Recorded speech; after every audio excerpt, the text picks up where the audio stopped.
Stand at the edge of Yosemite Valley, and you are looking at an environment with zero margin for error. A single mistake out here guarantees a fatal drop. The athletes who navigate these spaces rely on extreme concentration, but they survive because of physical memory. To stay on that line, the body must perform without any conscious intervention. Consider the case of a seasoned female base jumper executing a demonstration jump. Spectators were watching, and local authorities were confiscating gear at the bottom of the cliff. To avoid losing her own equipment, she borrowed a rig for the jump. She steps off the edge. In freefall, she reaches to deploy her parachute. She is used to a pack with a release cord located on her leg, so her hand instinctively moves to that spot. But she is wearing a borrowed pack. The cord is somewhere else. The footage captures her falling all the way to the ground. The entire way down, she repeats the exact same reaching motion, pulling at empty air where her old cord used to be, over and over again, until she hits the ground. Under conditions of extreme stress, what psychologists call high arousal, the brain does not activate logical problem-solving. It locks down. It forcefully defaults to whatever physical reflexes it has trained most often. In moments of sheer chaos, the mind rejects new information. It runs its most established script, even if that script leads to a fatal crash. This biological override also manages the quiet environment of a morning commute. You get into your car, start driving a familiar route to work, and suddenly you arrive at the office with no conscious memory of the journey. Your mind was wandering, and your brain simply navigated the roads on autopilot.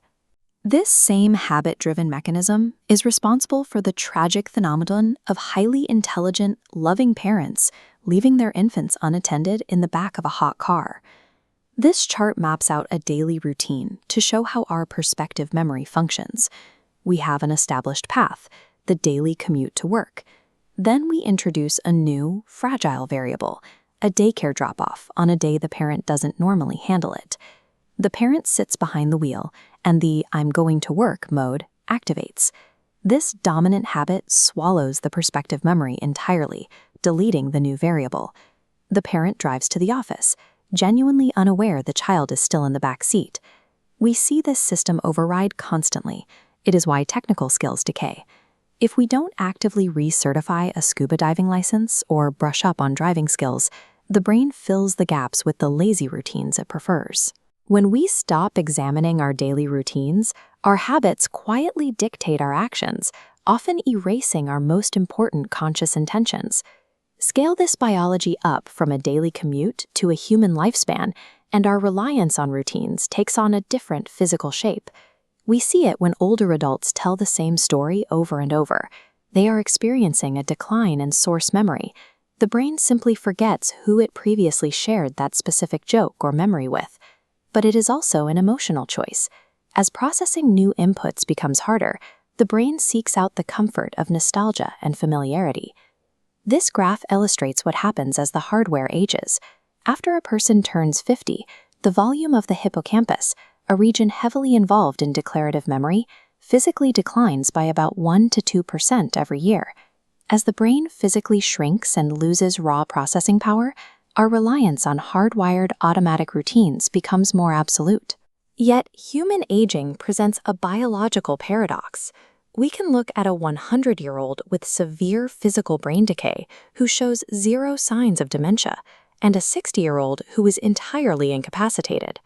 Researchers investigated this by studying highly purposeful older adults. The most famous example is a long-term study evaluating the cognitive health of Catholic nuns. The post-mortem examinations revealed something striking. The physical brains of many of these highly functional women were riddled with Alzheimer's plaques and tangles. Behaviorally, they were sharp until the end. They possessed cognitive reserve. A deep sense of purpose and active learning acted as a software override, keeping them functional even as the biological hardware failed. Simple physical actions do the same thing. Taking a walk 3 to 4 times a week actively stimulates hippocampal function, fighting back against the brain's physical shrinkage.